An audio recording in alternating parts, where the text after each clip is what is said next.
AICC ఆదేశాలంటే Telangana Congress లీడర్కు లెక్కాజమా లేకుండా పోయిందా? వాడు అలాగే చెప్తారు, ఆ పనులని ఎవరు చేస్తారా బాబు అనుకుంటున్నారా? చివరికి పార్టీ జాతీయ ప్రధాన కార్యదర్శి ఇచ్చిన ఆదేశాలను కూడా లైట్ తీసుకుని పార్టీ పెద్దలు లీడర్స్ తో గ్యాప్ పెంచుకుంటున్నారా? ఏ విషయంలో ఏఐసీసీ ఆదేశాలను పక్కన పెట్టేశారు? అధికారంలో ఉండి కూడా ఎందుకు అంత స్తబ్దుగా ఉన్నారు లీడర్స్? ఏఐసీసీ ప్రధాన కార్యదర్శి కేసీ వేణుగోపాల్ జనవరిలో హైదరాబాద్ వచ్చారు. Telangana Congress core committee meeting పెట్టారు. మీరంతా ప్రతి నెలా ఇలాగే మీట్ అవ్వాలి, సమస్యలపై చర్చించాలి అంటూ ఆదేశించారు. కోర్ కమిటీలో సభ్యుల సంఖ్య, కొత్తవారి నియామకంపై అప్పుడు చర్చ జరిగిందట. ఎవరెవర్ని సభ్యులుగా ఎంపిక చేశారో వారం రోజుల్లో చెబితే వెంటనే అమల్లోకి తీసుకొస్తామంటూ అప్పట్లోనే క్లియర్గా చెప్పేశారట కేసీ. కానీ వారం రోజులని ఆయన చెప్పి నెల గడుస్తున్నా ఇంతవరకు ఆ ఊసేలేదు. ప్రతి నెలా కోర్ కమిటీ సమావేశం కావాలని చెప్పారు. ఇప్పుడు నెల గడిచిపోయింది.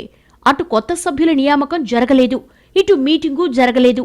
దీంతో అసలు తెలంగాణ కాంగ్రెస్ నేతలకు కేసీ వేణుగోపాల్ మాటలు గుర్తున్నాయా అన్న చర్చ జరుగుతోంది. పాత కోర్ కమిటీని కొనసాగిస్తారా లేక కొత్తది వేస్తారా అన్న విషయంలో కూడా క్లారిటీ లేదు. రాష్ట్రంలో బీసీ కులగణన, ఎస్సీ వర్గీకరణ లాంటి కీలకమైన అంశాలపై నిర్ణయాలు తీసుకుంది సర్కార్.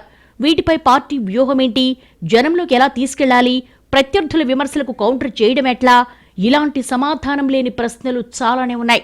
వాటిపై పార్టీ దిశానిర్దేశం చేయాల్సిన అవసరం ఉంది. ఇంతవరకు ఇలాంటి చర్చే జరగలేదు. కనీసం కోర్ కమిటీని వేసుకున్నా అందులోనన్నా మాట్లాడుకోవచ్చు. ఆ ఊసే లేకపోవడం ఇబ్బందిగా ఉందని కాంగ్రెస్ నేతలే మాట్లాడుకుంటున్న పరిస్థితి. అది పోతే పోనీ కనీసం పూర్తి స్థాయిలో పీసీసీ కమిటీలను నియమించినా ఎంతో కొంత యాక్టివిటీ ఉండేది. అటు అది లేక ఇటు ఇది లేక ఏ కమిటీ నియామకం జరక్క కాంగ్రెస్ నాయకత్వానికి కేడర్కు గ్యాప్ వచ్చిందన్న చర్చ జరుగుతోంది. అధికారంలో ఉండి కూడా ఇంత స్తబ్దుగా ఉండడమేంటో అర్థం కావడం లేదని కేడర్లో అసహనం పెరుగుతోందట.